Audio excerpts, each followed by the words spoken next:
If you ask anyone if they would rather be rich or poor, it is almost certain that they would reply with rich.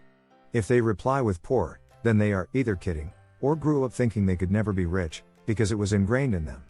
Although the majority of people are not considered rich from a monetary perspective, they may be content with their life, and feel that they are rich in other ways, such as having meaningful relationships, having physical, mental, and spiritual health, being of service to others, and enjoying their interests and hobbies. These are definitely important, and can make you wealthy outside of money. However, from a monetary point of view, this may not be the case. According to a January 2019 CNBC article, 78% of Americans are living paycheck to paycheck. When you are rich, money does not appear to be a problem, and you do not have to deal with the stresses of living paycheck to paycheck, and not paying your monthly obligations. Sure, you may have to worry about other things, such as keeping your wealth, and protecting it from vultures, but there is more than enough to account for the unexpected. Therefore, you can concentrate on building your wealth, as opposed to wondering if you are going to have enough money to cover the essentials. The good news is that you are not stuck in the social class that you were born into, so you are the deciding factor in building your wealth and becoming rich. In this video, we will cover 7 differences between the rich and the poor, and what you can do to better align yourself with the rich. There are many things that separate the rich from the poor, such as their thinking, outlook, and habits. Number 1. Opportunities are seen by rich people, and their focus is on the rewards, while poor people see obstacles, and focus on the risks. The rich are super confident in potential growth, and are willing to take responsibility for the results, regardless of the outcome. If the results are not optimal, they do not give up, but rather continue to press forward. They have a deep mindset that things will ultimately work out in their favor, and that stumbling blocks are learning opportunities. Poor people focus on the risks, and are concerned about potential losses that are driven by fear-based voices, such as what if I fail, what if I am bad at this, what will everybody think of me, and what if I get rejected? This type of thinking prevents you from taking the necessary action to get the things that you want out of life. Number 2. Gaining momentum.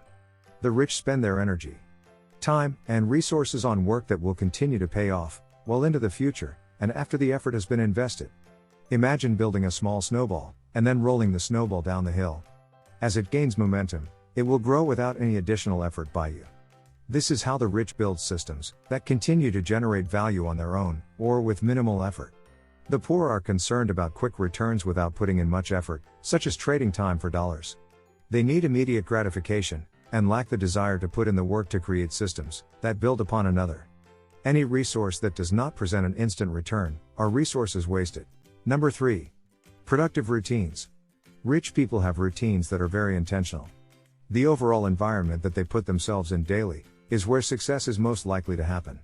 They do not fill their mind with or watch worthless content that will not generate ideas. They are extremely mindful of their time, environment, and habits. Poor people spend much of their time watching Netflix, non-educational YouTube videos, and spending a large amount of time on social media sites, such as Facebook, Instagram, Twitter, and TikTok. Their main priority is entertainment, with little to no education-based content, which prevents growth. Number 4. Reading and self-education. The rich have many things in common, but one that is absolute, is that they read books and educate themselves. The type of books they read are non-fiction and built around educating themselves, such as how-to books, self-help books, leadership books, and biographies of successful people, among many others. Self-education is a top priority to expand their mind. Poor people have other things on their mind, besides educating themselves. Their top priority is making ends meet, and they focus on the short term. They are not going to spend money on books and self-education, when essentials are needed, and bills need to be paid. Number 5. Multiple streams of income. The rich have multiple streams of income. In fact, according to the IRS, the average per rich person is 7 streams. The streams include: 1. Dividend income from stocks owned. 2. Earned income from a paycheck. 3. Rents from rental real estate. 4. Royalties from selling rights to use something they have written or invented. 5. Capital gains from selling appreciated assets. 6. Profits from businesses they own, and 7. Interest from savings, CDs, bonds, or other lending activities. Poor people only have one source of income, which is their job. They put all their eggs in one basket, by being dependent on one stream of income. Number 6. Making their money work for them. The rich understand that to build wealth, you need to make more than an hourly wage. They also understand that there are only 24 hours in a day, and they maximize those hours to the fullest. One example of making their money work for them is the interest that they make from invested stocks, or the dividends that they receive from those stocks. Another example is passive income, in which minimal to no maintenance is required to keep the income stream going. Poor people work for money, and spend the majority of their life working for an hourly wage, and are entirely dependent on their job. Their efforts are making the company owners that they work for rich. Number 7. Goal-oriented. The rich are deliberate in their goal-making process.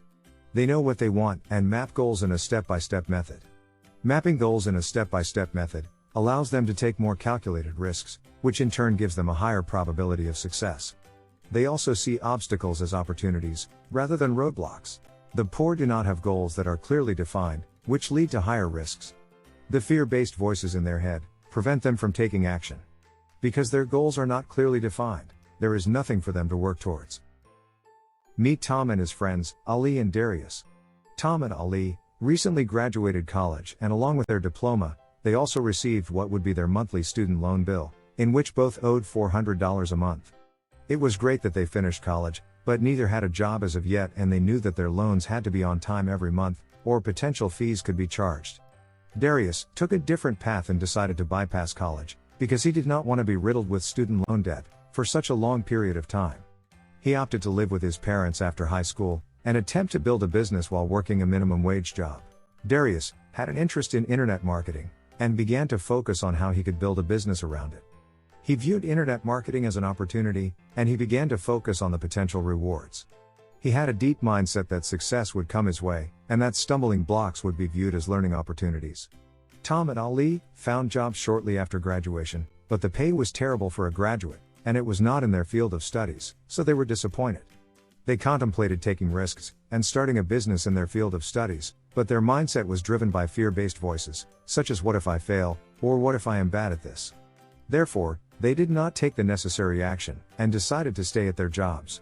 Darius and his internet business is gaining momentum. He is expecting that the energy, time, and resources for his work will continue to pay off well into the future, and after the effort has been invested. Now that minimal effort is needed to maintain a portion of his internet marketing business, he can now concentrate on another facet of his business. Tom and Ali have not gained any momentum, and their concerns are geared toward quick returns, without much effort. Their thinking is that in order to pay their student loan, they have no choice but to trade time for dollars.